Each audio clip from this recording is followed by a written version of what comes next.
Flyweight champion, welcome, Danny Batten.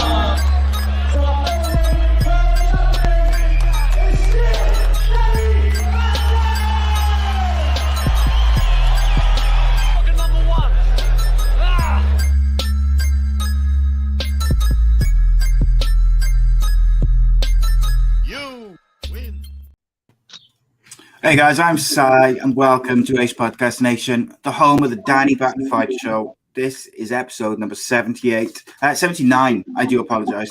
And tonight we're going to be talking the latest MMA and boxing news, plus of course having an exclusive little chat with our guests, who I'll introduce in just a second. But as usual, the show is available live on YouTube, Facebook and Twitter. A.C.E Podcast Nation, of course, you're home to many great shows and series featuring top guests, expert analysts, and more. If you prefer audio podcasts, just search A.C.E Podcast Nation on your favourite podcast platform, and there's over 450-odd shows on all sorts of subjects. But last week was a very boxing-heavy show with our guest, Ben Doty, and this week I think is going to be more MMA-based, but you never know. But joining me, as ever, first and foremost, is former Cage Warriors champion, UK MMA legend, Mr. Danny Batten. How goes it, my friend? Yeah, all good, Sire, and listeners. Good week, good UFC. Some surprising performances regards my understanding of things, but we'll talk about that as and when. Mate, every time you think you know what's going on, everything changes. It's the way we like it, I suppose. But we are delighted to be joined, should I say, by another top guest from the fighting world. And we are joined by Cage Warriors Flyweight, Mr. Leigh Mitchell. Welcome, Leigh. How are you, buddy? Yeah, not too bad, mate. Cheers for having us on for a bit of a chat. It's had a nice chill day today, obviously, being Father's Day and everything, so it's been nice and relaxing. So it's all good. It's all good. Yes, indeed. Father's Day today in the UK, so it's been a hectic one. I was just saying, I'm normally like super prepared for these shows, but I've been flying by the seat of my pants for the last couple of hours. I've literally walked in the house, come home, and it's rushing around everywhere. Got to start. Yeah, it's going to be interesting. But I find I do a lot of podcasts, and the ones which have got the least amount of planning tend to be the most fun. But we shall see. See if you stick to that trend, Leigh. But Danny, you had a good week, mate.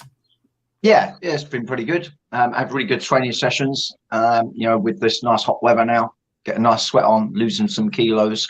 So I'm feeling good. Preparation for amateur events is really in motion now. So it's great to see the excitement and the vibe for these young up and coming talents. Now they know they're getting back to activity. So yeah, it's a real high at the moment at the gym. Yeah, it's a busy week actually for MMA. Obviously, we had UFC last night, but we've got also the Cage Warriors Trilogy coming up at the end of this week. Plus, I would imagine the UFC event and probably some boxing as well. So there's going to be lots to talk about over the next couple of weeks. But before we do that, we're going to have a little chat to our guest. But first and foremost, Leigh, what I like to do is kind of ask where your journey into MMA and martial arts and stuff, where did that begin for you? How old were you? You know, that sort of thing.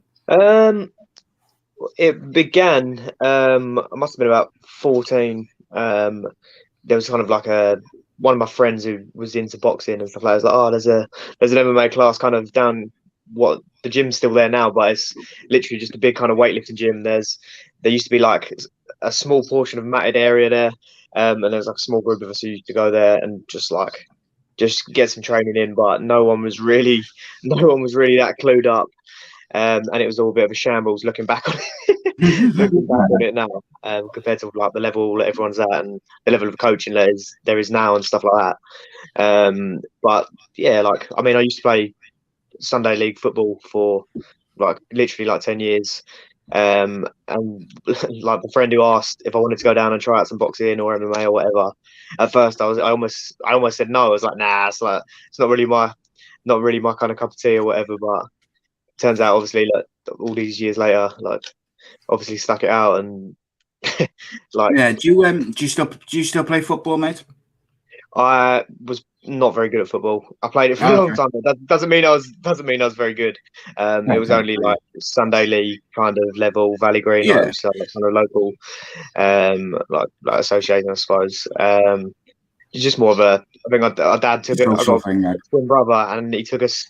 My dad took us both down there when we was like 6 years old to get some training in. I think it's more or less just to make some new friends. And my dad's mad about football and stuff like that. But in the end, it turned out to be when I was 15, 16, I'd stop playing football and start training a bit more and getting into some amateur fights and stuff like that. That's kind of the route that I wanted to go. Yeah, what was your first thought? Nah, I don't fancy MMA. What would that come to mind at first? What's that? Sorry. When you said, when you got suggested to go to an MMA class, at first you was, reluctant or not so sure about it. What was the first thing that come to mind to make you think that way? Well, me and my brother, like, we was always like the short kids in our year group. We're like, obviously, like being a flyweight, we're not massive guys, kind of thing. Like only like 5'4", 5'5" or something now. So when we was 14, we was tiny. I was just like, I don't know if I'll be asked to get like bashed about by a load of by a load of big lumps and all that. And obviously I had no like experience in boxing or anything like that. So I was a bit like it was like, I was like, I'll see what happens. But it weren't really the case, to be fair. Like even in like the grappling, when we had no idea what we was doing. Like it was all just all a bit of fun. Me and my brother used to beat the hell out of each other growing up as well, so we was always beating each other up, which obviously, like, it didn't make me too bad. Maybe considering in a class where no one knows what they're doing, if you've grown up I know all brothers beat each other up, but we used to really beat each other up. Yeah. Does your brother still does he fight now? No, he was actually like an amateur boxer. He was I think he was like an area champ, Essex champ. At his weight he used to box at. I think he had about 10 or 11 amateur bouts, which were cool as well, to be fair. Like, his boxing was really good. It would have been cool if he had stuck out now, because I would have definitely got boxing rounds in with him being like essentially a carbon copy of me, like physique wise, and like he's like really aggressive as well. Like, I'm the more laid back twin, but he's like had like a more aggressive style and stuff like that. It would have been cool to get like rounds in with him later on, like nowadays kind of thing, because he was good. He was a good boxer. But he don't compete anymore now. And with that, how does he find watching you fight? Because often family members struggle watching, family members fight. So I imagine, like, as a twin, there's got to be, even more intense, like, Yeah, like I always used to get more nervous watching him box than when I was actually competing myself. So I imagine the feeling's mutual, but. I mean, he likes a beer and everything nowadays. So a lot of the time, a lot of our mates go and they all kind of have like a good night watching the fights and all that. But I imagine obviously he gets like all family members get nervous watching you and and stuff like that. Of course they do. Interesting, mate. Interesting. What about So he was quite tidy at boxing then, your brother, was he? Oh, he was really good. Like if there's ever when we was not so much now, obviously we're like. A little bit more grown up, but when we was like late teens, like early 20s, we still kind of disagree on things, living in the same house and stuff like that. And we had a couple of fights and stuff, and he's still got really good hands. He's still got good hands, so he can still throw his hands about, which is funny. But he's even like I've been on the pads with him and stuff now, or like not so much recently. We've obviously been busy or whatever, but not so long ago he's on the pads and he's still got really good boxing. So I imagine it's one of them things he'll just hold on to a little bit kind of thing, but won't ever get into or even won't do any real training or anything like that, I don't reckon. But he's still good on the pads for a short minute and a half, whatever cardio he's got in. See, for me, I was good at football and cricket, but I discovered alcohol and girls and smoking, and basically that was it for me, unfortunately. But like I look back and I think I wish I hadn't done that, but it is just such as life and all that. Yeah, it's just one of them things, but like, it is what it is, I guess. So when did you go from kind of like, just training as a kid to, maybe as a hobby and keeping fit to maybe, thinking, right, maybe I could actually do this as a, as a career, or I can kind of do something with this? I don't know, like just when the fights were getting more regular, Like there was a point. I know I had like a few little short breaks over the years and stuff like that, but the last year's been cool, obviously, because obviously I've had a few fights, so I've been training for fights that a few did end up falling through, but maybe more so like midway through like my amateur kind of career as such, when things started to go a little bit better, I thought, oh, maybe I'm like not too bad at this kind of thing. Take it a little bit more seriously. Just like kind of trying up the training over. I just continue to be in the gym and just keep getting better and better, really. Like, but I'd say more so. I didn't always train at BKK, but definitely the way that things are done at BKK, like the way that the training is and everything, like it made me want to kind of put a lot more into it, if that makes sense. Like the coaching is fantastic. Like they're all top guys. Like, so it makes you kind of want to get better and makes you want to learn. It's all like competitive. Like with all the other competition guys, like that have been in and out throughout the years and stuff. It's all very competitive and it's good fun, obviously. Yeah, I think, Danny, like whatever sport you're doing, particularly sports, I think when you do get a higher level of coach or manager or whoever you're spending a lot of time with, if they can find a way to get the best out of you and to motivate you, that's a big part of you kind of taking it from a hobby and maybe taking it a bit more serious. And I've noticed that even with my boys playing football, like, Parks football, they were doing all right. But when they sort of did go and do like academy football, the difference in coaching level meant that they had a completely different way of looking at things. Would you say that's a fair thing? Like when you've got someone, or when you've got like coaches who they do want to see the best, like they do want to bring the best out of you and like see you obviously go on and do well and stuff like that. Like there's a slight level of intensity there, like that they bring, like kind of makes you want to. You don't want to let them guys down or anything. Do you know what I mean? You don't want to let your coaches down. You put a lot of time into you. So I feel like that kind of energy is always helpful. Yeah, I think being on the fact that I've been on both sides of it, obviously I've been a student for many years. I still class myself as a student, but being on the coaching side of things, I think it takes people skills. You have to have some sort of social sort of skills to be able to deal with all these different personalities, and particularly with fighting mentality, it's not always easy to deal with them. I think sometimes your coaching approach or the attention, the way you give your attention has to be adapted accordingly, depending on who you're up against regards trying to coach them.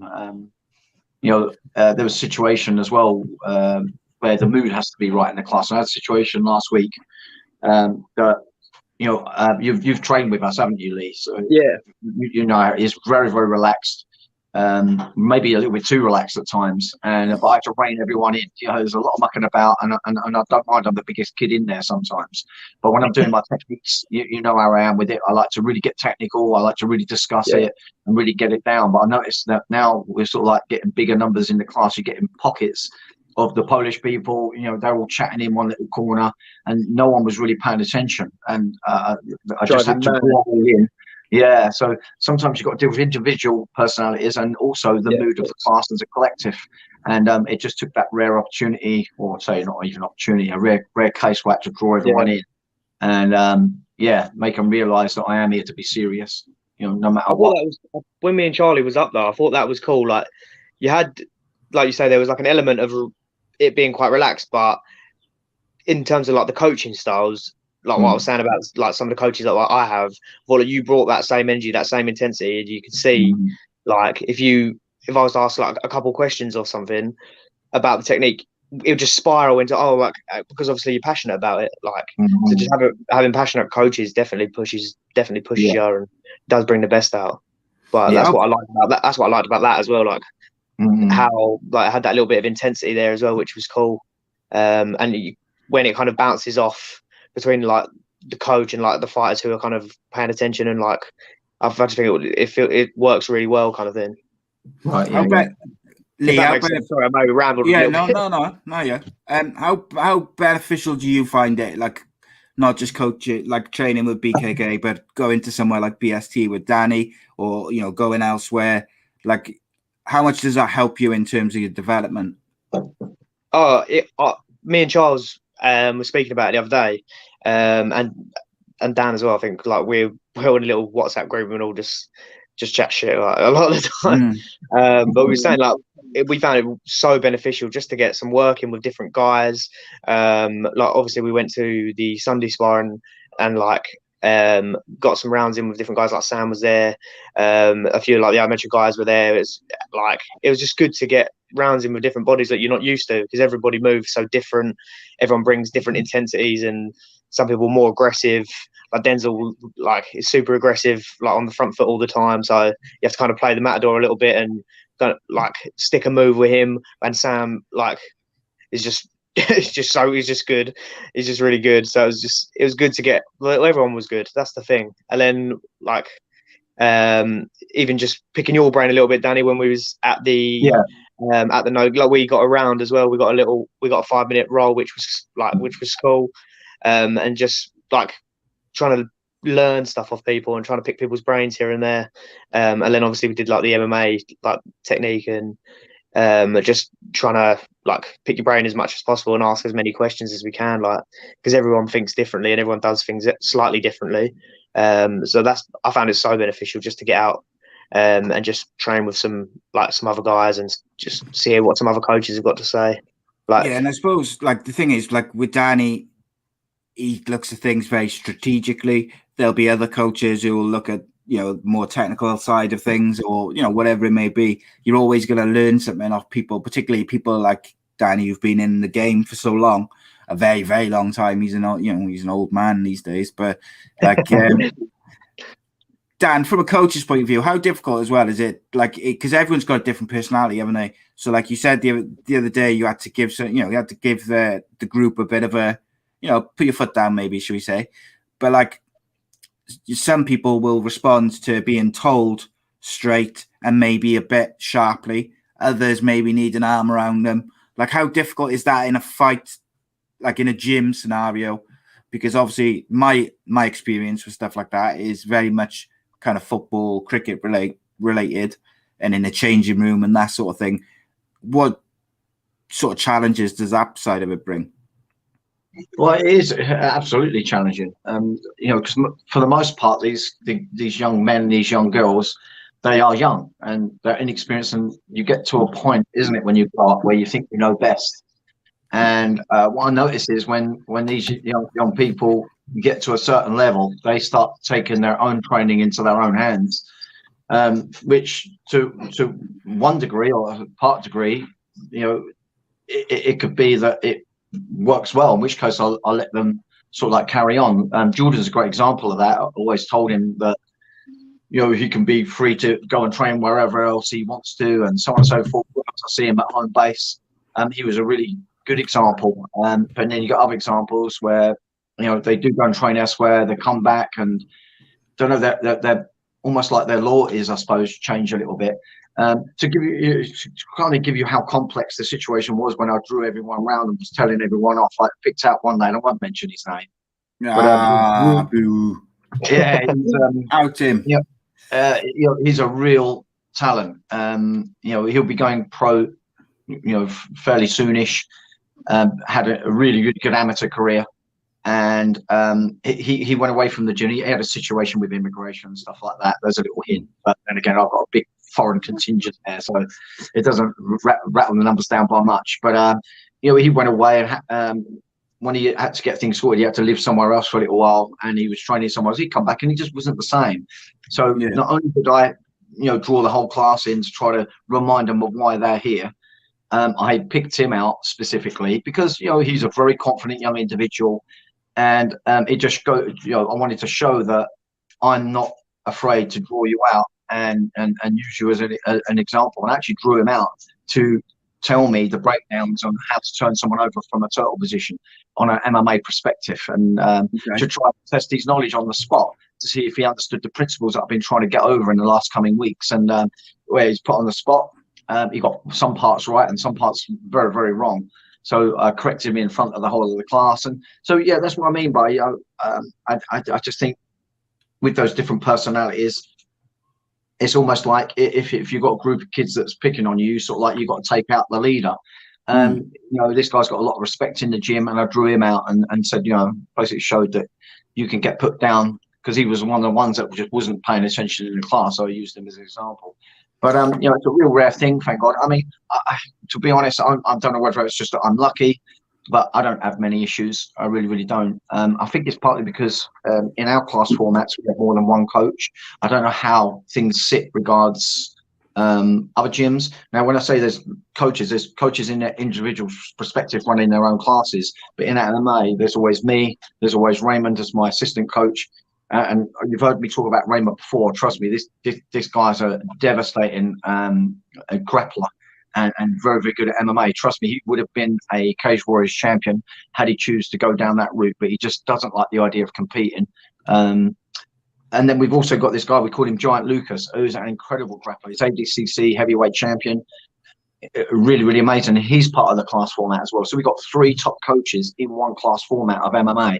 And I think that helps keep control and keeps the classes interesting. You've got 3 coach personalities, if you will, to keep it all interesting. And we're all explaining the same thing from a different perspective and different way. I think it works out really, really well. Dan, we had a quick question here from Matthew Angel. He says, surely as a fighter, fighters should want to take any info on board from Danny as a coach. If a fighter doesn't show that interest, how do you approach that? It's such a brutal sport, and he takes his hat off to you both guys. But how would you deal with a fighter maybe who's not showing the right attitude, or maybe not taking enough interest in the classes?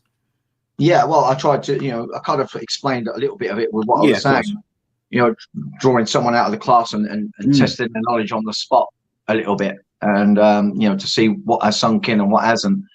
I think that was a pretty good way. But you do get these attitudes that get addressed. And sometimes, not all the time. Like I said, it's so rare to draw them in as a collective like that and read them the right act like I did. But I will mention things to some of the fighters. Now, I don't know how many of my students watch religiously the podcast, but if certain ones do, they'll know who I'm mentioning here. I've had some where I've watched them put up a video of them training elsewhere, doing some drills, wrestling, and I had to point out that look, those drills you were doing, that's not going to be right for MMA and things like that. And if I ever get it, they argue a point. I always say this to protect myself, and it is kind of true. Everything I teach anyone is always wrong, and it always surprises people when I say that. And they're like, "Why do you say that? Or why are you teaching it?" And I said, "Well, it's what I know to be the best at the moment, but I'm always evolving." The way you did a double leg shoot back along is done slightly differently now. Not necessarily its application itself, but in the way you enter it, because you've got striking involved. You can do it off of a lead hook.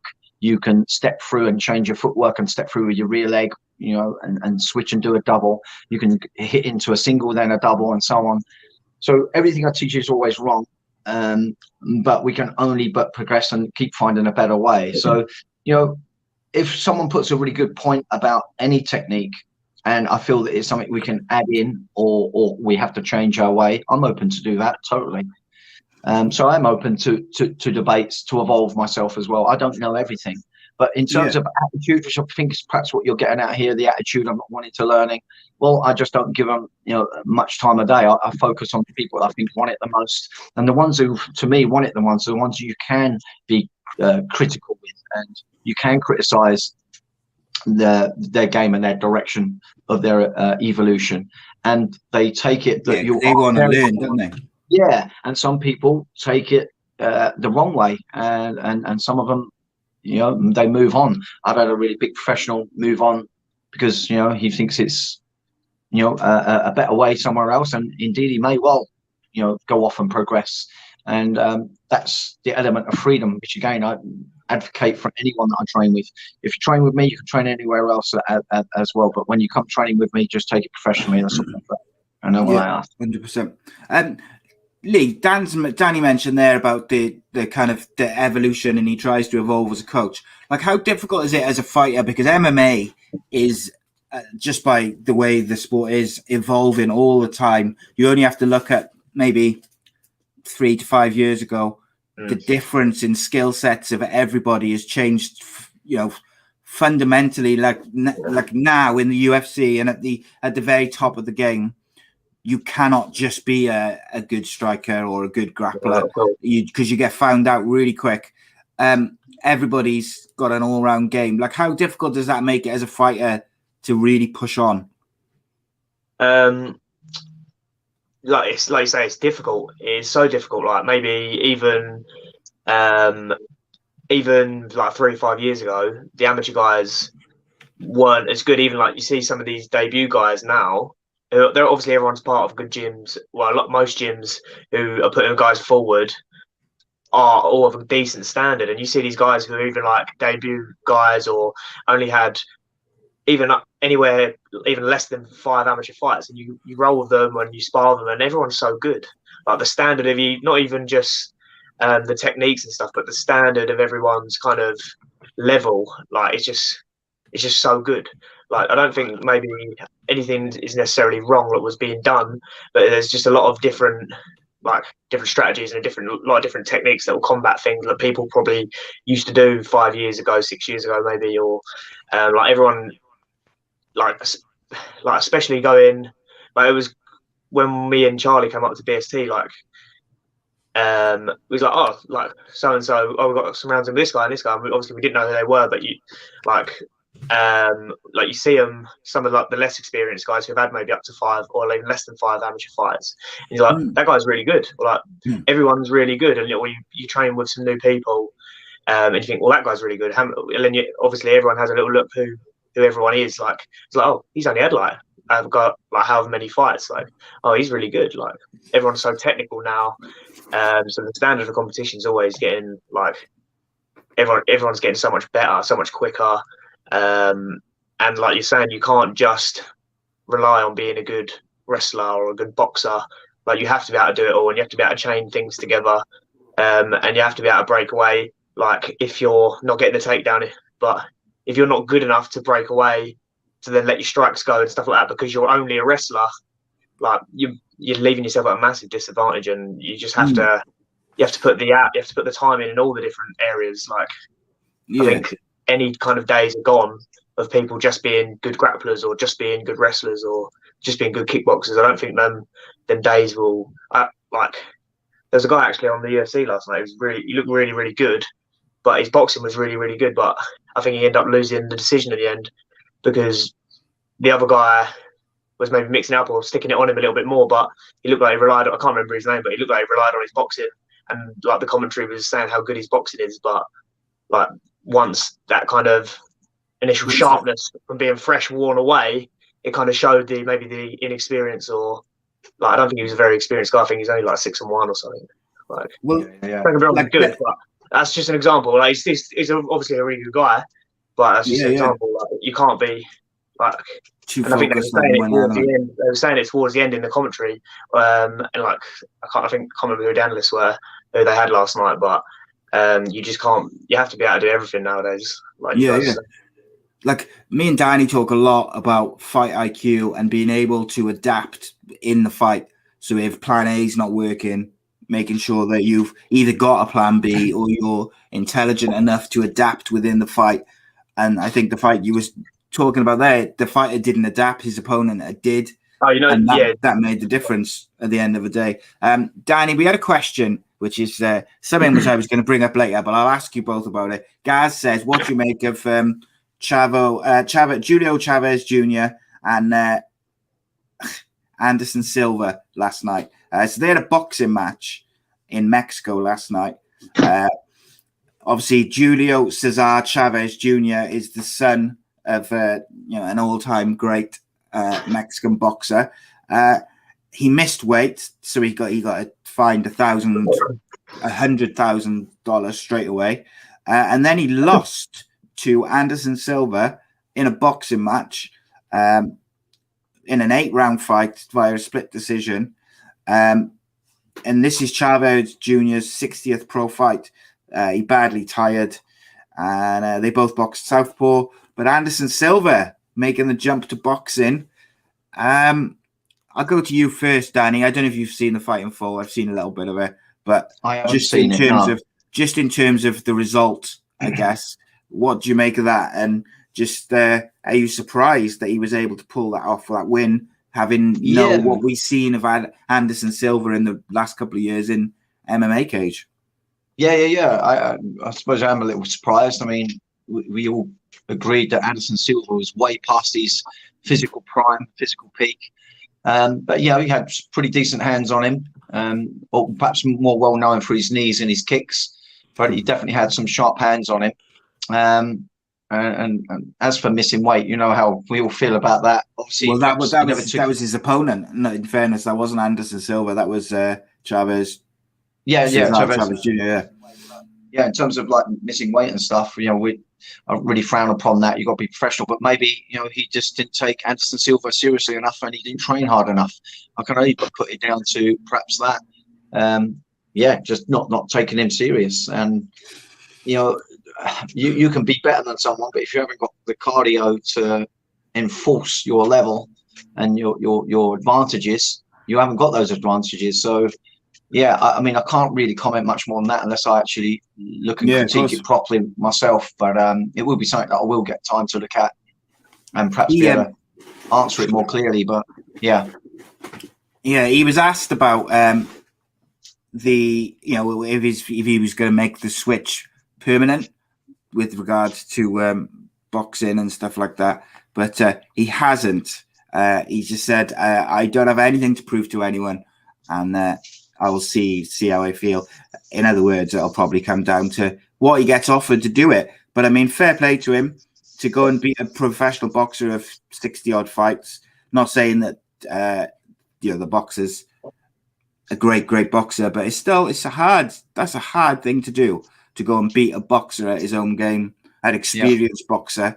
Particularly, I think, Leigh, I don't know how much you've seen of Anderson Silva over the last couple of years, but he hasn't looked the same. He has looked slower, and me and Danny have said a couple of times, I don't want to watch this anymore, just because you're torn between the love of the fighter and he's obviously a stalwart of MMA, and he's going to be a UFC Hall of Famer and all this.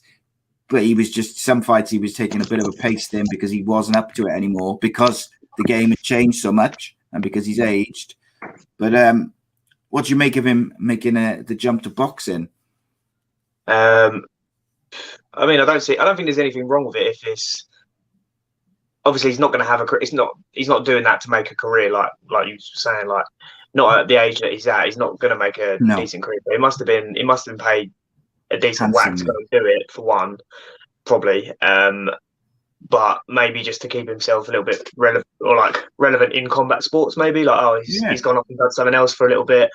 And I feel like everyone has the kind of freedom to do what they want, but I don't think it's not like he's going to make a serious run at a boxing career at this age, is it, kind of thing. But what you were saying about watching some of the guys who are like the greats and stuff, who do go on probably past where they should, and you see them almost kind of like tarnish their name a little bit. They've got this great legacy, and they start losing to guys who even a few years ago they would have just absolutely put it all over. And you almost feel a little bit sorry, because obviously they love doing it, and it's something that they've always done it. That is their career, and they've obviously got the heart to put themselves through training camps and stuff.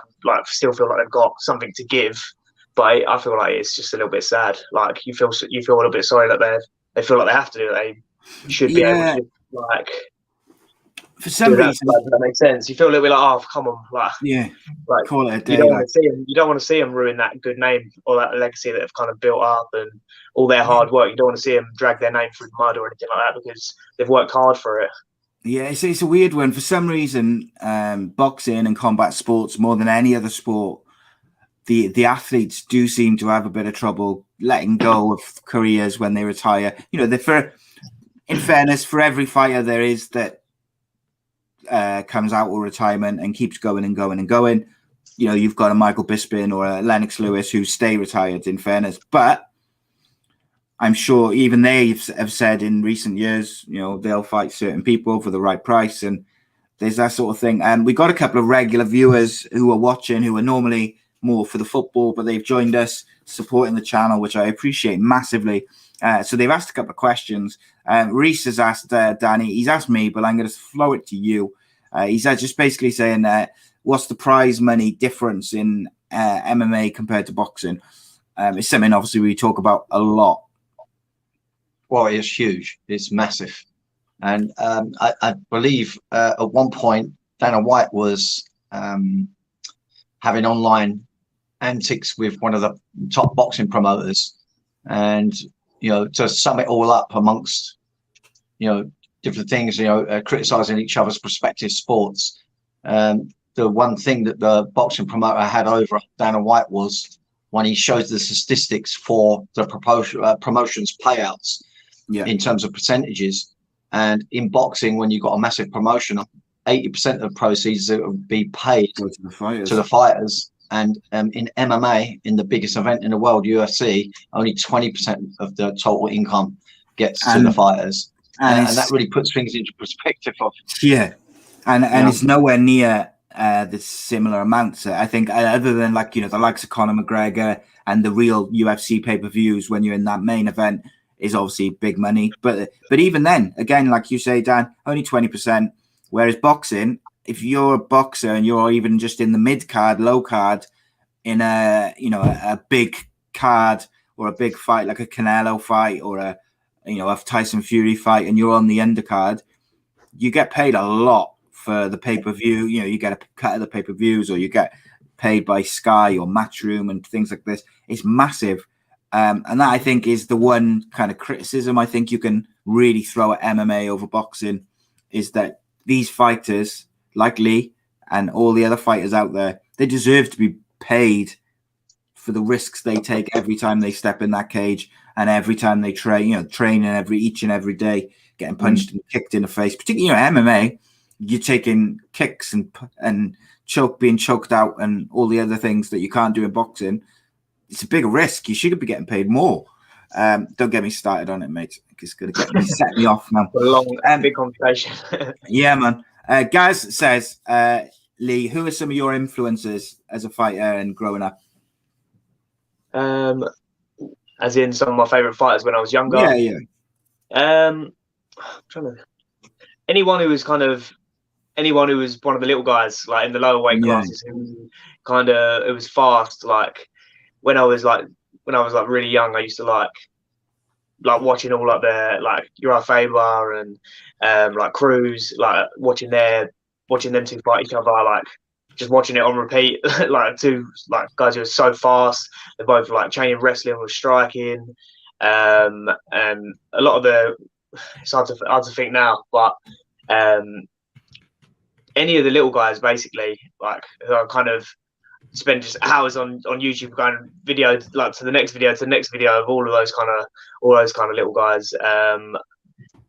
It kind of varies. I go through little kind of stages. I look at some guys. I think, I kind of like the way this guy does that, or I like the way this guy does that. Even some of the in the boxing world and stuff like that. There's some guys I follow, and I think I like watching the way they train and stuff like that, or watching what they're doing. And I think, that's kind of cool. Maybe I like the way they're doing this or doing that, and I'll follow their career for a little while and see what they do for themselves, and maybe try and.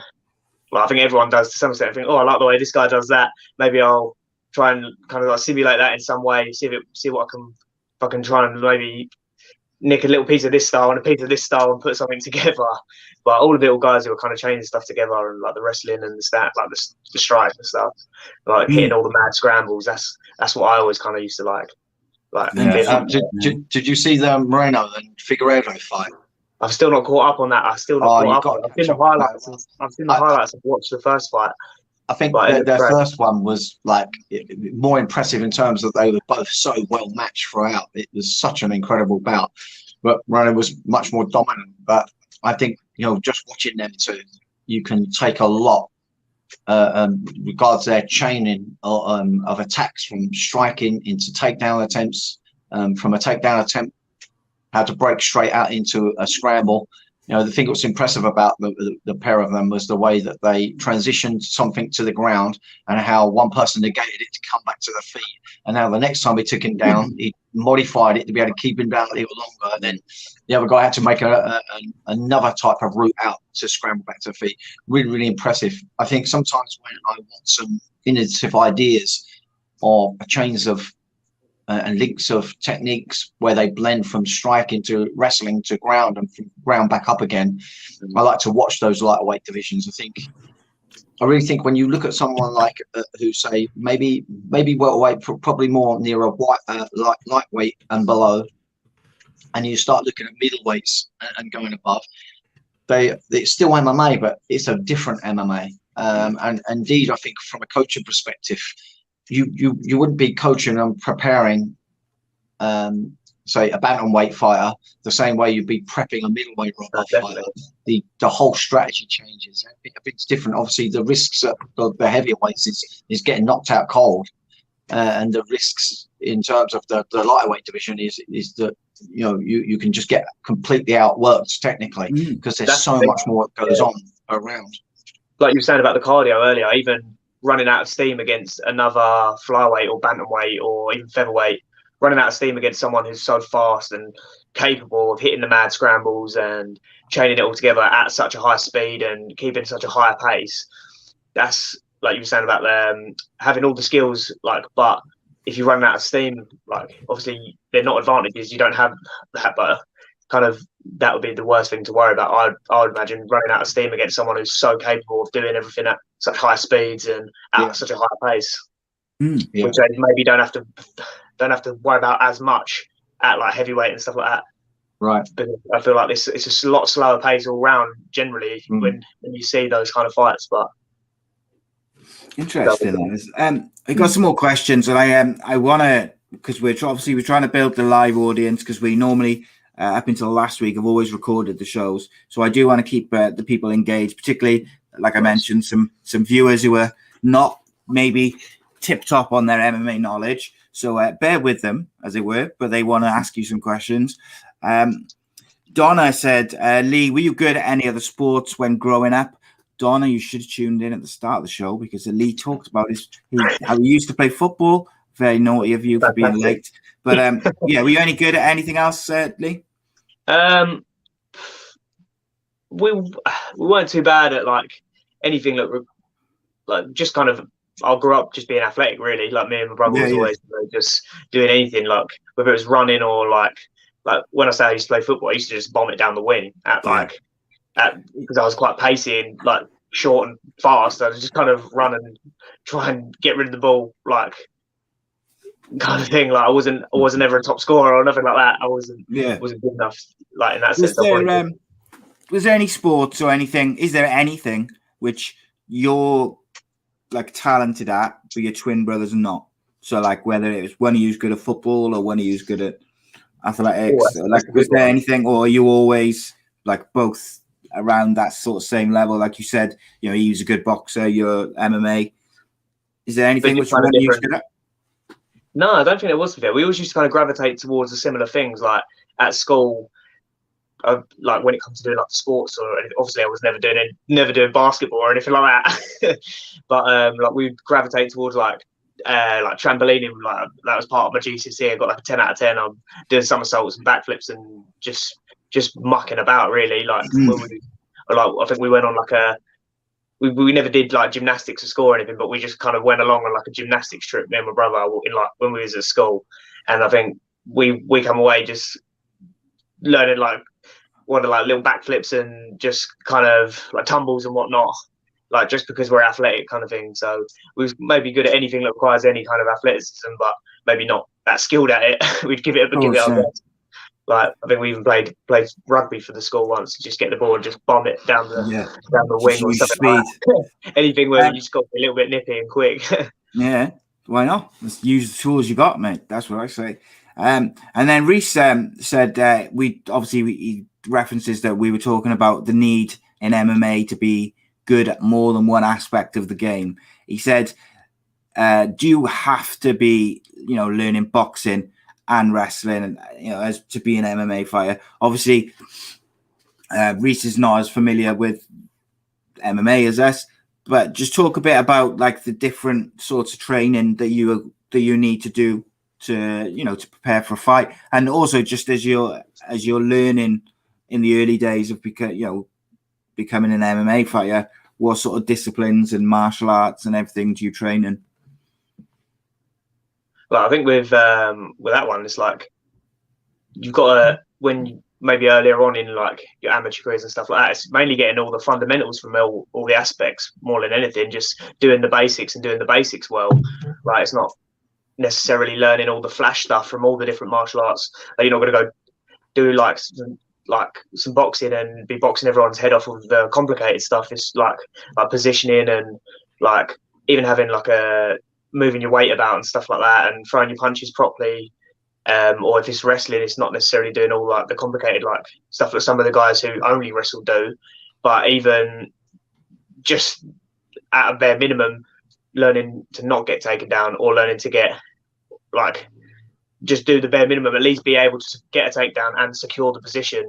Like, so you'll kind of get those fundamentals from your jiu-jitsu, like, or your no-gi or whatever, if you're bringing it into MMA, like just, that's kind of, you see some of the guys who necessarily ain't that flash, but they do the basics so well, and they're doing so much better than some of the other guys who are only, or maybe jumping the gun a little bit and trying to do all the flash stuff, but the fundamentals ain't as good. So I definitely feel like you've got to spend some time in all the aspects and just try and get as well rounded as you can. And then obviously there's mixing it together and being able to chain everything together.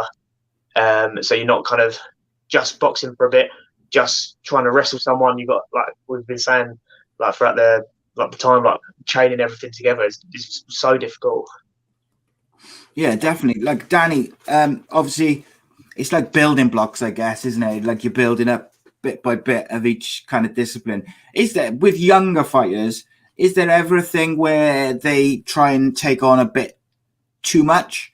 So like maybe they try and run before they can walk, if that makes sense. And they want to learn everything, and boxing and wrestling and jiu-jitsu and, you know, karate and everything. And you want them to slow down a bit and maybe focus on, you know, footwork and just the basics. I've time and time again come up with these young lads and young girls where their personality type is that they come in, they train 3 different classes. They'll be doing the boxing class, they'll do the wrestling class, and then come and do the MMA class, and they'll be there for 4 hours solid training. And they start promising how they're going to compete and do this and do big things, and they're really motivated. But when people, it appears for me anyway, and my experience with dealing with these people, when they promise so much, they put themselves first and foremost under pressure from the get-go, and then they get to a point where they burn out. And I had this discussion with a lad just before the lockdowns kicked off. Okay. And he was training everything, and he pulled me to one side during a class once I got him sparring. He goes, "Yeah, I want to do this, I want to compete that." And I said, "Okay, yeah, but I've been noticing you doing so many classes. I think you young lads, you burn yourselves out." And I kind of predicted what he would end up doing. And it did. It happened almost as I said it.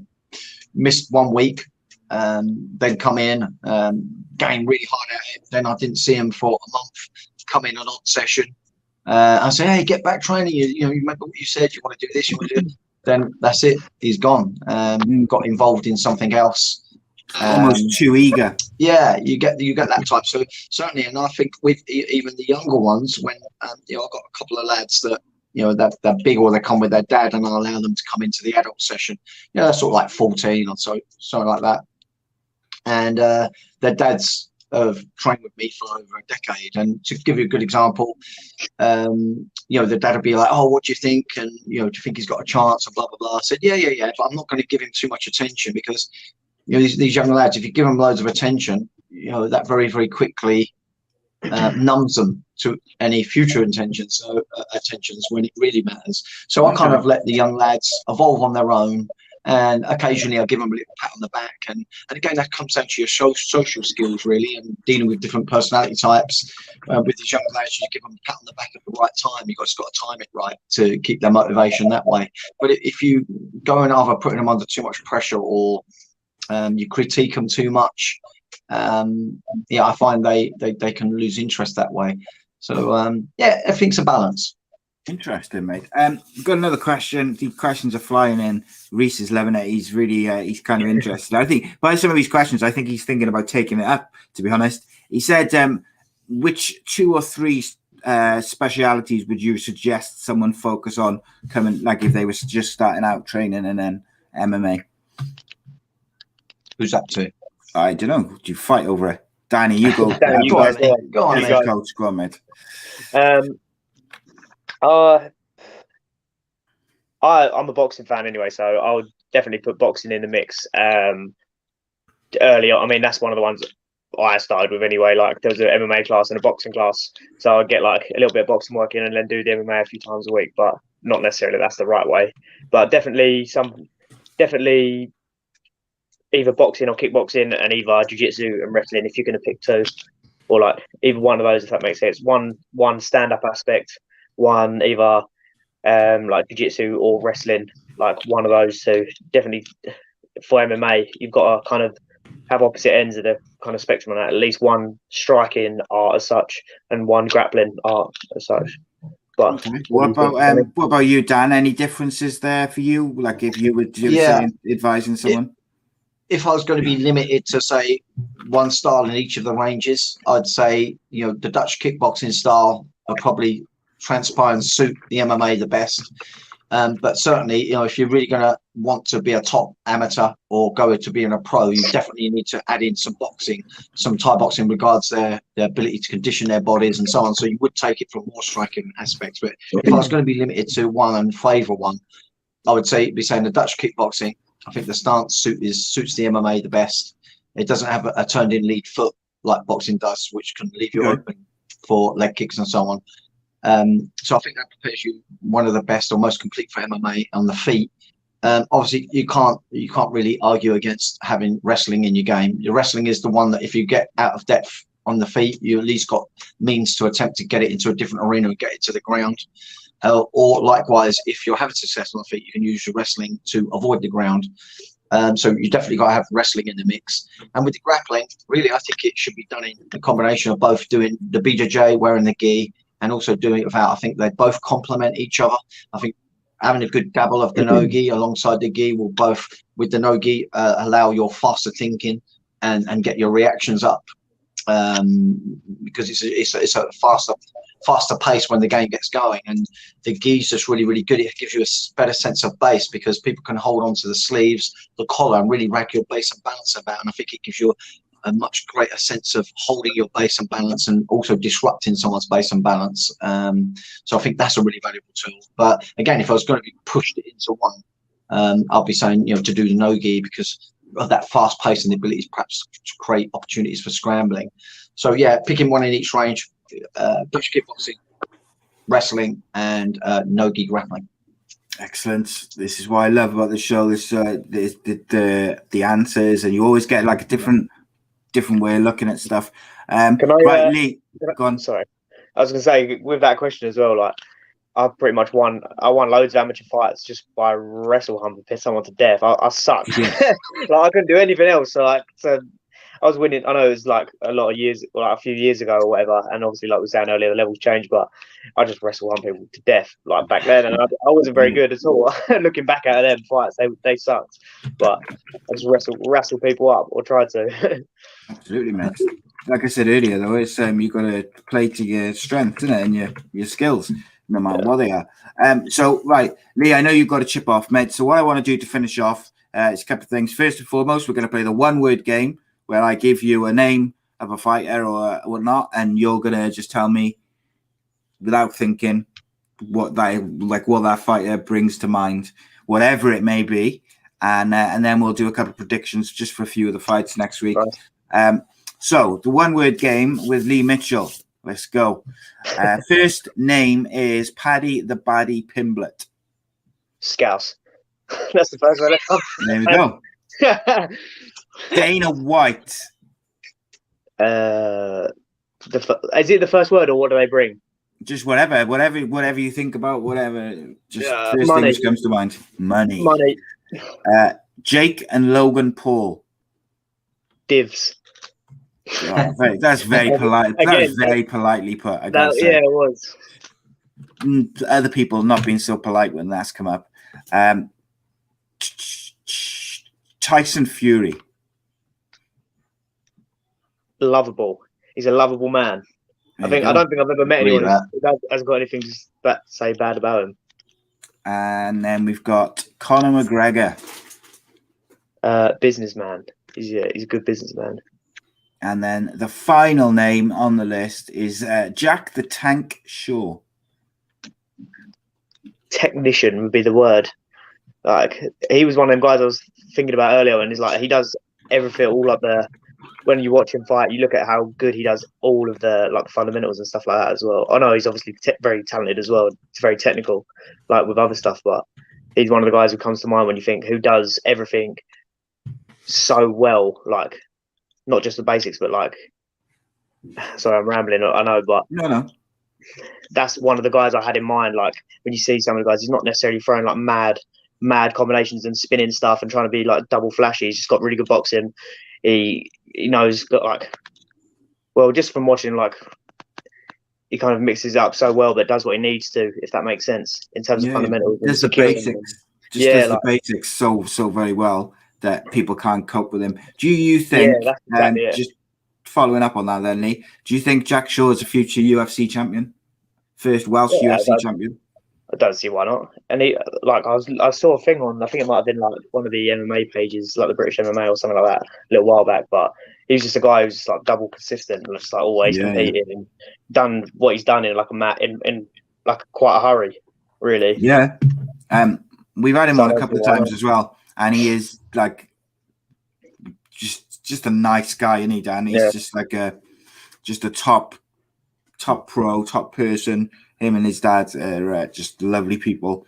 I don't know him or anything, but he's just one of them guys that seems like he's good to watch. That's it, mate. Right, to finish us off, then I'm going to get you and Danny's predictions for a couple of the fights next week in the UFC, and then me and Danny are going to chit-chat about UFC from last night and some other bits. But the main event is Cyril Gane versus Alexander Volkov. Danny Batten, who will win? Volkov. What about you, Leigh? Who you got there, mate? I'm not that familiar with the other chat, to be fair, so I'll just say Volkov. I'm going to go Cyril Gane. Then we got Tanner Bosa versus Ovin St. Preux at heavyweight. Danny, who you got? It's a difficult one to call, that is, to be fair. That is a difficult one. I'm going Tanner Bosa. I really don't know. I don't know. Let me get your opinion on that one first. I'm going to go Tanner Bosa, mate, because he's just a brutal. He is. They call him the Bulldozer. I'll go against you then, because you always put me on the spot. I'll go against you on that one then. He's got the weight. He's a little bit shorter, but he's like, there's a reason they call him the Bulldozer. Yeah. I like watching him, I got to say. What about you, Leigh? Anyone, either one of them take your fancy? Again, I don't overly pay attention to a lot of the heavier guys or anything, but I've seen OSP quite a bit. But it'll be interesting to see. Well, you guys are talking highly of the other guy, so I'll keep an eye out. I'll keep an eye out and see, but I don't know. I can't give an answer on that one. And then the next fight I wanted to talk about, and the final fight I wanted to talk about to both of you, is the Brit Jai Herbert facing Renato Moicano. A huge fight, in my opinion, for Jai. It's going to be really, really interesting to see how this develops at lightweight. Obviously, Jai came into the UFC highly rated, doing some big things on the European scene. Well, apart from what happened. Absolutely, his performances have been good. It's just he's been a bit unfortunate with cards being called off, and I thought, like you say, he performed quite well. But how do you see that fight going against Moicano, who's experienced? Well, as long as he stays sharp, because I think his sharpness is what is his strength. Super sharp. Yeah. But if it goes wrong quickly, it seems. So if he could just hold himself together, maybe not rush, not overthrow from the feet, I think he could do it. But if he makes mistakes, he could throw it all away. So it's like walking a tightrope, really. It's walking a tightrope for him, in a way where you've done it before. You can do it, but it's always never guaranteed. I think it's one of those. I think if he holds himself together, he'll do it. But he's got to be clinical. Not get the result. I think it'd be a shame to see him not get the result after, and especially if it's a similar situation like before, where it looks like he's having a great performance and kind of got caught. like it'll be a shame to see that, but I'll go Herbert because it'll be good to see him get a win. Yeah, 100%. But I think it'll be a great fight though. I think it will be a good fight to watch. He's got the height, the reach, everything, and I do think I like Renato Moicano as a fighter, but I want to see Jai Herbert really show the American audience what he can do. Yeah, because he's been sensational over the last couple of years. So I really want to do it. So myself and Danny are going to go through last night's UFC. But Leigh, it's been an absolute pleasure to have you, mate. And thank you for having me, mate. You have definitely, welcome back anytime, mate. Have you got any fights yourself lined up now? Booked in? Not officially. Not got anything in the books. Unofficially? But not even unofficially as we speak. But I'm in the gym. I'm enjoying it. It's actually nice to be in the gym at the moment and not have anything as such in the books. Not that I want to stay that way forever, obviously, because that's not ideal. But it's nice to have a bit of freedom and just kind of enjoy learning, enjoy getting better for a little bit. Which has been nice. It has been good. Excellent. Well, mate, you're welcome back at any time. And if you want to come and chat when you've got a fight lined up, we'll get you back on. Yeah, mate, definitely. That'd be great. A chat about that. But in the meantime, thank you to Leigh Mitchell, and me and Danny will now take over. Thank you for having us on. Cheers. Cheers, guys. Right. So, Danny Batten, where are you off, mate? Oh, sorry. Come on now. Come on. We're live. You can't, I thought we was done. You can't start stripping off like you normally do when we record the shows. So, mate, yeah, that was good. I enjoyed that. I took it to Leigh. It's something a bit different as well, where we had a few, got those questions from people with different level of knowledge about fighting. Yeah. I always find those questions really interesting because people look at things from a different angle then, don't they? They're not looking at it from someone like me or you who's just like constantly like watching this stuff week in, week out. They're looking at it with completely fresh eyes. And I appreciate all those guys who are still in the chat, supporting the channel as a whole, mate, because that's what they're doing. Yeah. We still got a half hour or so, mate, to talk some stuff. Yeah. So, I wish I forgot about the Anderson Silva fight. Otherwise, I'd have marked that up for us to talk about. But in terms of the UFC overall, what did you think of that? It was good. Card? I mean, we've had better ones, but I enjoyed watching the matches. So let me ask you something, mate. Korean Zombie, whose fight we'll talk about in just a second, he obviously won via decision. He called out, what's his name? Max Holloway, saying that Max Holloway doesn't have the punching power to finish him. Right. What do you think of that? He might not have the outright punching power for a single strike, but what you can bank on that is that he'll throw enough strikes to knock him down. Ask Brian Ortega. 500 shots in a fight or something stupid. Korean Zombie is trying to create attention for himself. He's been in UFC a long time now, and he wants to get those big fomenting or career fomenting or financial fomenting paydays, and he'll certainly get that fighting someone like Holloway. He wants to get onto the old titles, doesn't he? So. Yeah, I think it would actually be a really good fight. I think it'd be great to watch. He hasn't got the same hype as Korean Zombie, which he once had. Korean Zombie, probably what should we say? I don't know, maybe a couple of years back, had quite a lot of hype behind him, and I think he's lost a bit of that hype and that edge a little bit in terms of his following and the hype around him as a fighter, and a couple of losses and injuries and stuff that'll happen, but he has the ability to be a top level fighter. It just doesn't seem to be able to put it quite together at the moment. Let's start with the main event then, seeing as we're already talking about him. What did you make of him? He won via decision. What did you think of the fight, and what did you think of Korean Zombie's performance?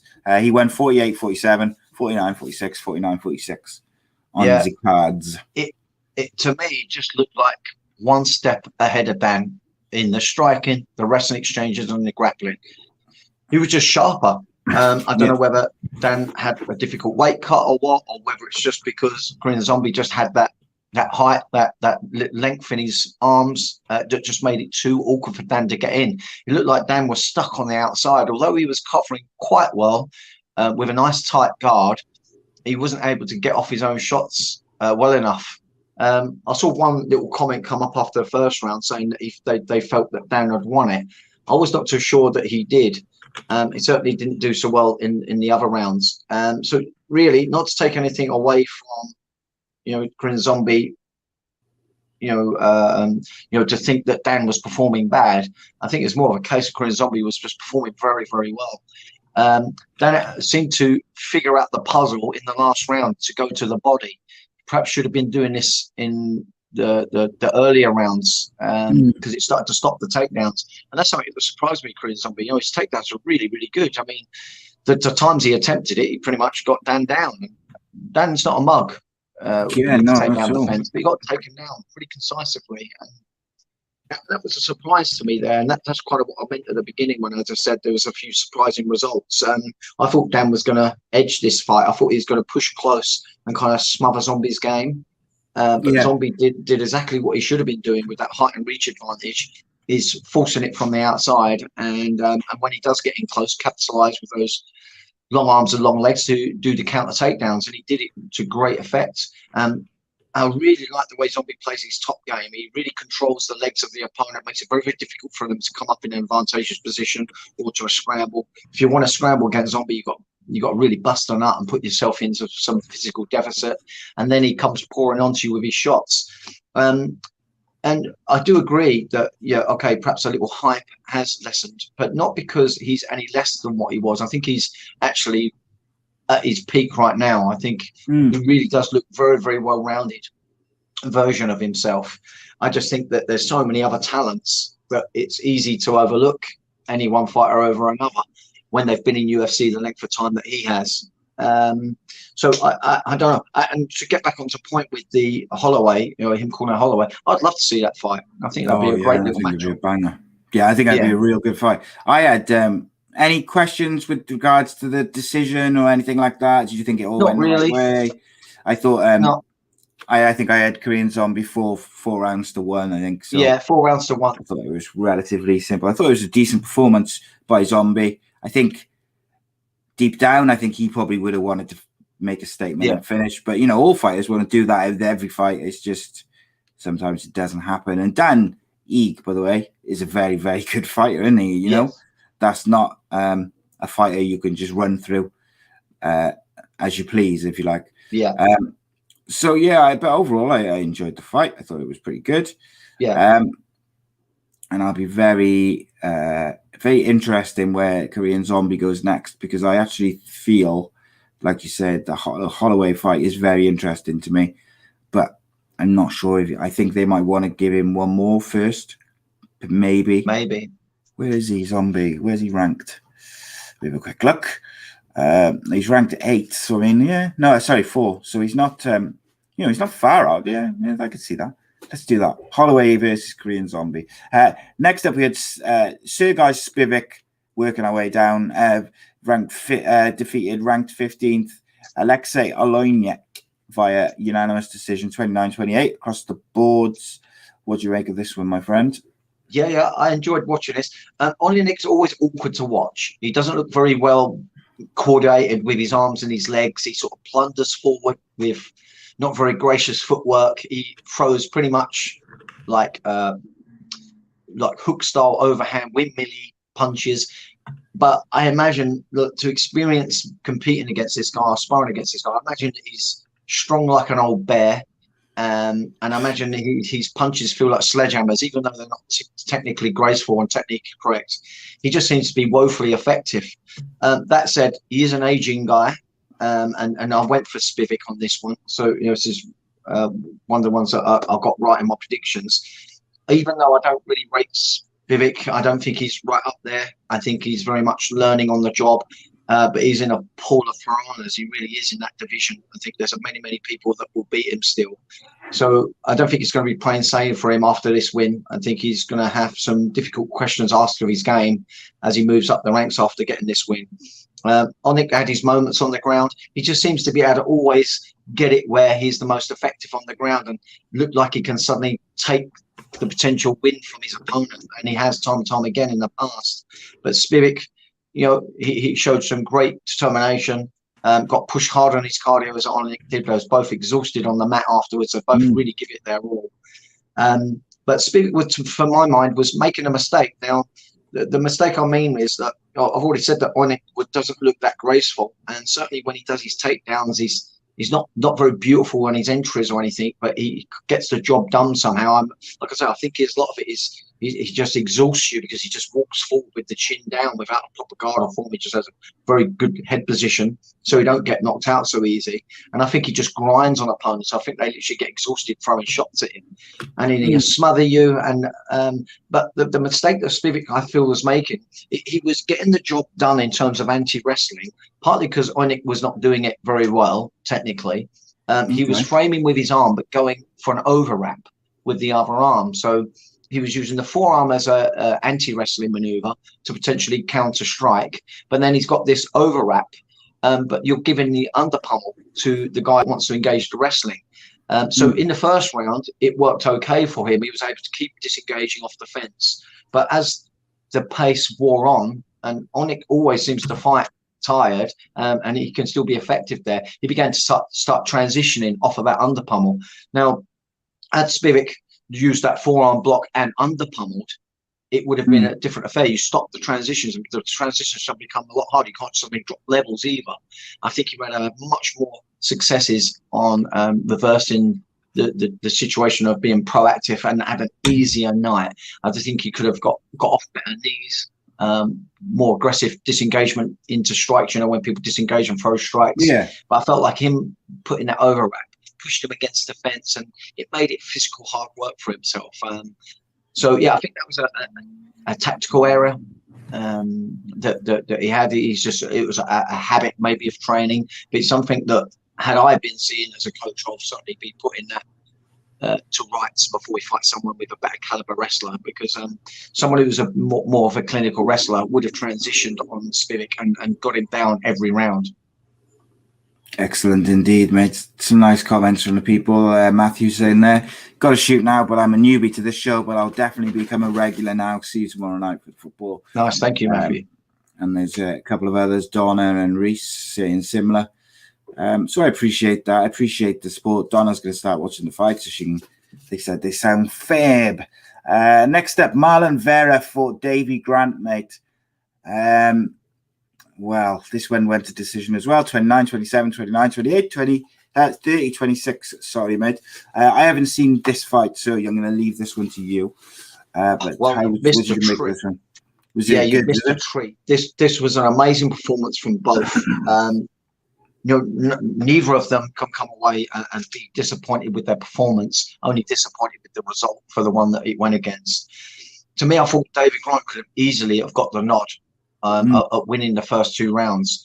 His first round was sublime. Really great delivery of strikes, super sharp, really, really good choices, and so varied with his strikes. And he really was putting a lot of energy into them. Great fitness as well when you think he's mid-30s. And still super, super relevant in this very, very stacked division. And Marlon Vera is great as well. And what really impressed me with Marlon Vera was his patience, his long-term fight IQ. In other words, I felt like he knew that maybe David Grant would outstrike him on pace in the first round, but his defense was so good. Now, I've got kind of my own striking format that I use in MMA, and if it was going to look like anyone's, it was going to look like Marlon Vera's. Very, very tight, very, very calm, and then getting the confidence to then pour back onto the to opponent in latter rounds. And in rounds 2 and 3, Marlon Vera started looking very, very good. Great takedowns, looked really, really good on the ground. But David Grant just dug deep. He had his moments on the ground as well. But the main difference between them was that David Grant, as much as he was doing great attacks, his defense wasn't always in place, and the damage began to really wear on his face. And again, in a close fight like this, this is what can give the final nod. Damage adds up, doesn't it? And I really think the damage is what gave it all away. Now, Marlon Vera was not necessarily throwing with any more particular intent in terms of his energy of delivery of strike than David Grant. Indeed, I think David Grant was throwing the heavier shots and the bigger volume shots. But because Marlon Vera's defense was so good, he come out relatively unscathed by the end of the fight. It was to behold when you think of the quality of striking delivered by David Grant. So Marlon Vera's defense was so sublime that he then began to counter well, then began to attack well. And there was one point where Marlon Vera's choice of attack was just so well calculated that he started throwing 3 and 4 elbows from standing with the lead elbow, and he actually opened up David Grant. So he was very, very choiceful of what he used, when he used it, and all sat behind this really tight shielded defense. I was very, very impressed. If Marlon Vera carries on like this, I think he's going to be a real threat to anyone that holds that title in that weight division. Yeah, it sounds like an incredible fight, mate. Very good fight. One to watch. Not necessarily for its flamboyancy, but for any MMA enthusiast that's been in it long enough, you would certainly appreciate your level of understanding now, for sure. And anyone else out there who's MMA competitors, this is one to watch and to learn for both the attacking perspective and for the defense and the counter perspective as well. Well, mate, what is it they say? Every day's a school day. Yeah. So that's it. So next up, then we had Julian Erosa versus Seung-Woo Choi, with Choi picking up the victory via TKO after a minute and a half of the first round. So this one didn't last long. No. So we're going backwards, but obviously we had a few decisions to finish off the card. But how did you think of Choi's performance? Yeah, I mean, it was hard to read too much into them both. They're both trying to do the same thing. They were willing to trade at the same time. Going in with some kicks and very, very hard punches. Being at this first round, you expect them to have full energy, but there was no feeling out process from both. Whether you can say that's inexperience or they're just chasing the 50 grand bonus for a knockout, I don't know. But when people throw down like that, you're going to put things in percentages on who's going to land, who's going to not, and it was Choi's time to shine with that one. So it's hard to read into anything regards any of their levels or increments of improvements on previous performances. But Choi looked good. He got a devastating knockout, finished it well on the ground with follow-up strikes. It's not really a lot else you can say about this match, really. They both just went and chased at it. One come up short and one come up shining. So, yeah, great for Choi. I look forward to seeing him perhaps in the near future to really assess his game a little bit more. Yeah. Sorry, my dog just decided to invade the studio part of my house. Then we had Wellington Sherman versus Bruno Silva, another one which didn't last too long, just before the end of the first round. Another TKO strikes with the ground and pound this time. How did you think of this? And what did you think of Bruno Silva's performance? Yeah, I mean, both of them, I think, were performing very, very well from the onset with the shoots and that. You got some great transitions, which were really, really good. Sherman, I fell off the back on one occasion and sort of recovered from it, and then got to the back a second time. But the issue with standing hooks is that when someone drops their head and shoulders below their hip line and starts shaking, you've got to turn your hips to the side to elongate one of your leg hooks. He stayed very, very square to Silva's back, and when you do that, you slip down like someone like Larry Pole. So you're just not going to be able to hold on. It becomes strength that holds you on. But if you're sweaty as well, it doesn't matter how hard you squeeze, you're going to slip down that slidey pole. And that's kind of what happened, really. He slipped off, and that got him in trouble. And from getting him in trouble, it then really threw away the fight. Silva was utterly devastating when he got into an advantageous position and was able to work it towards a win. Sherman must be really frustrated because he was actually performing really, really well. I would certainly not be writing him off anytime soon. I think this guy is a young, tenacious, intelligent young fighter that's going to show, well, to me, he's showing a lot of promise.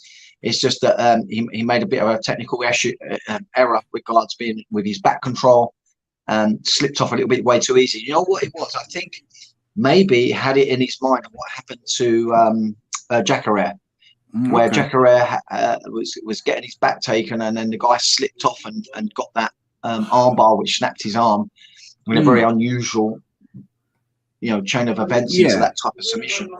I think maybe he was thinking of sliding off and going for the arm, but it was not a good choice. And if it was a choice for him to stay squared, perhaps think of going for the arm. He has to live and learn by that and make better IQ choices. I think it's just a little bit of an experience that maybe made him slip up there. But both of them performed well. That SILVA come out with as the winner. I'm going to look forward to seeing these both in the near future. I think they've both got some real talent behind them. So let's see what happens in future fights. 100%, mate. I'm really looking forward to it because I thought both guys showed a bit of something in this, and absolutely, whenever that happens, it's just almost like you mark their card and you get ready for when they're not fighting each other to see what they can do, separately and stuff. So I'm looking forward to that immensely. I was really impressed with Bruno Silva, though. Then we had the very experienced Matt Brown, formerly Tough Enough coach, against Diego Lima. A bit of history between the Limas and Matt Brown, but Matt Brown knocked Diego Lima out cold. One punch, as it were. I guess talk me through it. There's not a great deal to talk about. I've always enjoyed watching Matt Brown fight. I think he's got great capabilities in all the realms, striking, wrestling, and on the ground. I think he was always quite creative and kind of modern from back when he first come into UFC. But he's also got really good fundamentals as well. He was having a little issue with the calf kick, but how he took them, I don't know, because some of them went in deep and hard, and it must have been having some kind of effect because he made adjustments, and that just goes to show his determination, his hunger to still stay in there and try to get back the win, because things were not going to plan, I felt, for him in that first round. But he come out, started having a lighter lead leg, he started to adapt and change things up, and he still got the job done, and he has that tenacity and that fitness to still be in there and throw hard as he does and accurate as he does to get the knockout against Lima. I mean, Lima's no mug on the feet, as we all know. Him and his brother got great striking pedigree. So hats off to Matt Brown, really. There was nothing particularly beautiful about what either of them were doing technically. I think their intents were to work on the lead leg of each other. Lima, for my money, was getting the better of that exchange, but coming out from that next round, maybe having that lighter lead leg and perhaps not having that lead leg as a clear target for Lima, made him perhaps try to assess the differences in the way that Matt Brown come out, and it took his attention away, and he got caught with the hands. I actually really think it was that. I think Lima was looking at that lead leg thinking, okay, so what's going on here is coming out with a lighter lead leg, that now I'm going to have to change up how I either get access to that lead leg again or perhaps target something else. And I think in that little thought process of, that's hey, it's coming out different. Seconds. Yeah, it got him caught out. And again, I can't go over it enough. This is just the experience of Matt Brown. I'm so happy for him, but I'm also on the cusp of like, come on, this is great, but perhaps come on, get out now on this amazing high. I do think he's not going to get out on that, mate. Someone of his age getting a win like that, to me, that would be a great one to retire on. But I've got an awful feeling it's not going to drop it. But no, to me, he's still relevant. I think he's still scraping around that top 15, certainly in the top 20 for my mind. He's still relevant there. He could still take out anyone, say from 15 to 10 if they have an off night. But I just don't want him to start thinking he's going to have a title rank. So I just don't think that's in his capabilities anymore, because unfortunately Father Time is going to call that one too short for him. But yeah, I don't know. I just don't want him to be a gatekeeper. I think he's more than that. Yeah, I think that's fair, but I think that's where it's headed, unfortunately. I do as well. But we shall Donna asked the question. She said, have you ever been knocked out completely, Danny? No, I've never been knocked out. I've been knocked off my feet. I've been hit really hard in training and certainly been knocked wobbly. But no, I've never been knocked out. But I have been choked out a few times. One of them by a lady. Not to say that they're any less capable than a man choking you out, but I was choked out when we talk about Raymond Paul. Is his good lady, very, very good jiu-jitsu practitioner, Magda. I got put into a triangle, and She maybe a choked you little out. ego slipped in. It was never, when you get choked unconscious, never one of those things where you know you're going to go out. I was put into a triangle, and I thought, no, I can't let. I've been put in a triangle by a million times. I always use my weight and strength to power out, along with a bit of her technical know-how. But this other time that she put me in this triangle, and I've done the typical thing that I normally do to get out, and she's learned, and she transitioned, and she kept the pressure on. And I woke up off my back with her looking all panicked.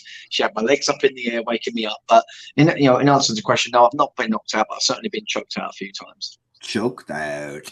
Also, Reese wants to said MMA seems much more brutal than boxing. So, is there more respect among fighters? Boxers seem to be getting more and more disrespectful these days. Yeah, I do think there's a good level of respect amongst the MMA because of the. Do you think that's the martial arts aspect of it as well, though, mate? Yeah, as well as yeah, that. maybe. Yeah, yeah. I think MMA fighters they're training with such a big pool of people, whereas boxers they pick and choose who they come in for their sparring, for their fight camp. They're much more closed off, or I certainly get the sense of that.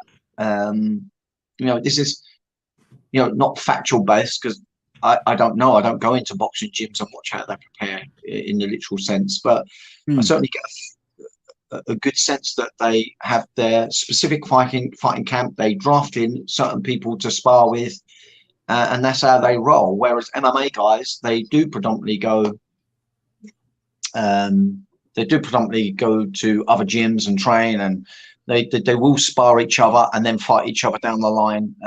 I just think that don't happen so much in the boxing community. So yeah, there's just definitely more respect there, I feel. 100%, mate.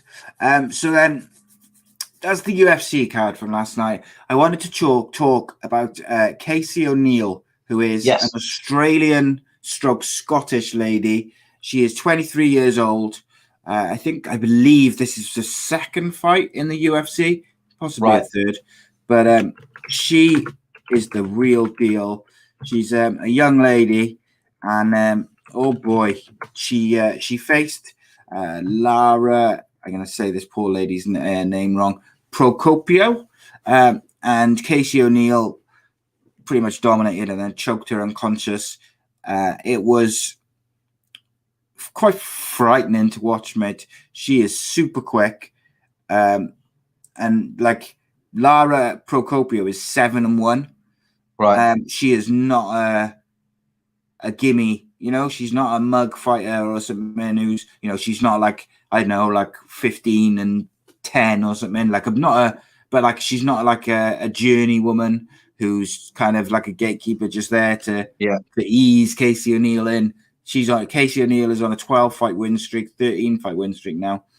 She's 7 or 8-0. She lightning quick kicks, lightning quick hands. I really cannot tell you how much I'm really looking forward to seeing her. Well, when we was talking with Leigh Mitchell, I was trying to watch it. I've got it on again now. Last night was her second fight in the UFC. She won her first one, obviously, against Shayna Dobson. I liked what I saw. I mean, you can be really, critical if you want to look deep into the performance technically, but she certainly shows a lot of potential. And what I liked about watching that performance was that Lara got O'Neill down to the ground. She never had it her own way, particularly in that first round. But she adapted and she changed. And this goes into what I wanted to say earlier, but I never quite got the chance to. Yeah. That when we talk about fighters being complete, being able to strike, wrestle, and grapple, practically all of them can now. So really, being complete has moved on now. Now being complete is having a fight coach or team that can strategize for who and what you're up against for your next bout, to prepare you. And not only that, to take it a little bit further than that, is what I was saying about Jordan last week when you said who's the most complete fighter. Well, all of them can do each of the ranges. I think what makes someone more complete now is not only having educated coaches and cornermen there to perhaps see something that the fighter can't see or get a sense of because he's in that stressed situation in each of the rounds that he's in there, but also for the fighter that when he comes back to the corner and will perhaps feed them a new idea to change things if it's not going well, to then, a little bit like what Matt Brown done. He was getting his lead leg damage, come out with a lighter lead leg, and then he started landing his hands and he got the knockout. This is what Jordan's done really, really well. He's lost the first round predominantly, but it's almost like he gets an idea of what their attacking tools are. Then he negates it in the second and third round and then gets off his own counters. I think that's what really defines what being a complete fighter is today and being well-rounded, because technically they're all well-rounded, but having that edge, having that ability to adapt under the stressful circumstance, to me, is where it's at now. Things have just moved on. 100%. Some great comments tonight. Really appreciate it, guys. Really appreciate the support. And all the people on YouTube who've been watching throughout the show. One, thank you very much. Really appreciate it. But also, please do get involved in the chat and the conversation. There is no silly questions. Ask any question you want, which is fight related, and we'll answer it. We have a guest each week who joins us for the first hour or so, and then we break down the fights from the night before, whether it's boxing and MMA or a bit of both.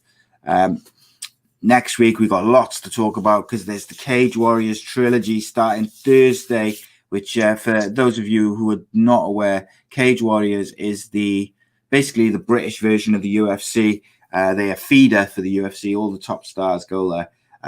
Danny's got a couple of fighters in there himself as this who he trains, and there's always the next lot of stars. I would say Danny's probably a fair way to describe Cage Warriors, isn't it? Yeah. Obviously, you had the likes of Jack Shaw and Paddy the Baddy Pimblett, all these guys who've moved on to the UFC now.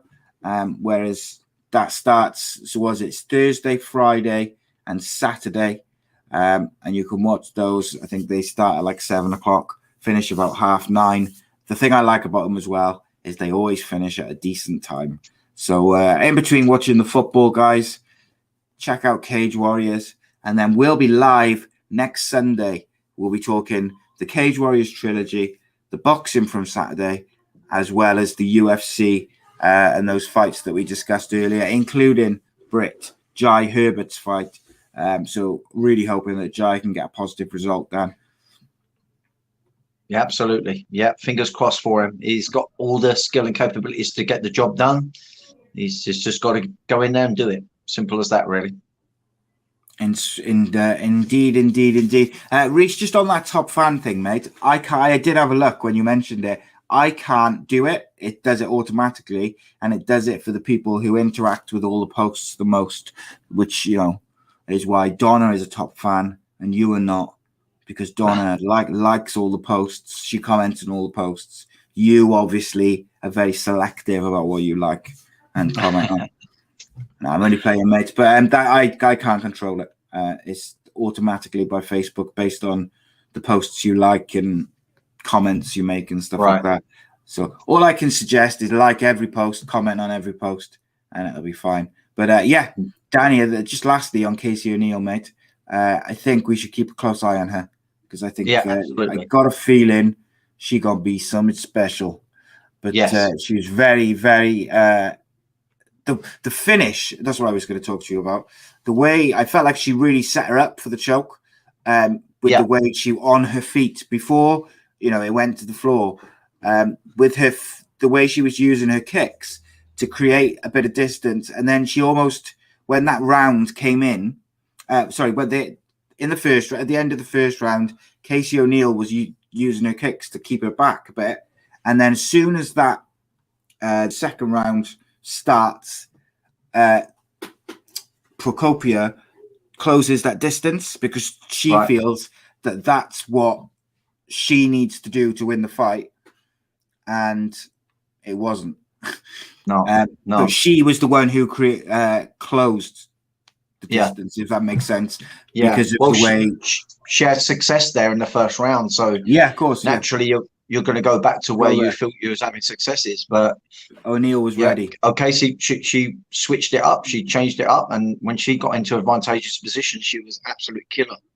I mean, those hammer fists, the hammer fist that she had when she was underneath her, and she had her legs. She tied up both her arms, and when she started hitting the hammer fist, I think it was on her left ear. Sure. She really looked in trouble, and I thought, that was when I felt like Procopia in her head thought, I'm done, because she couldn't move her arms, and then it wasn't long before the choke was in. I was going to call it a rear naked choke. That's what it is, isn't it? Rear naked choke, really.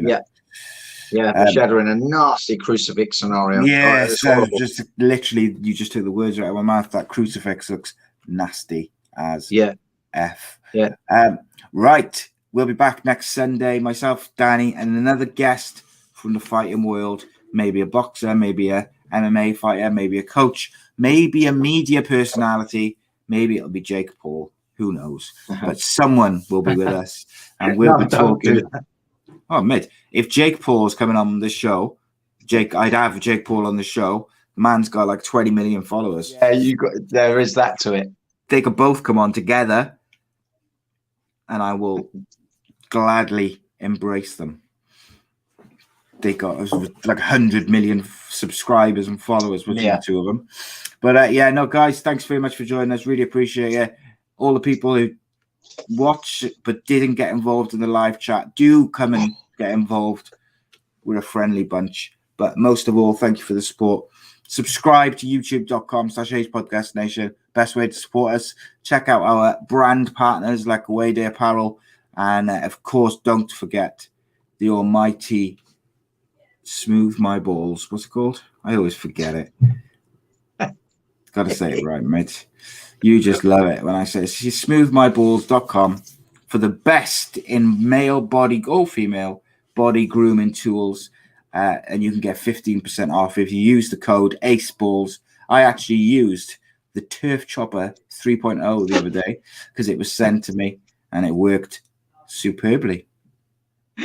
Best razor I've had, mate. Tell you that now. See you next week. Defending champion, welcome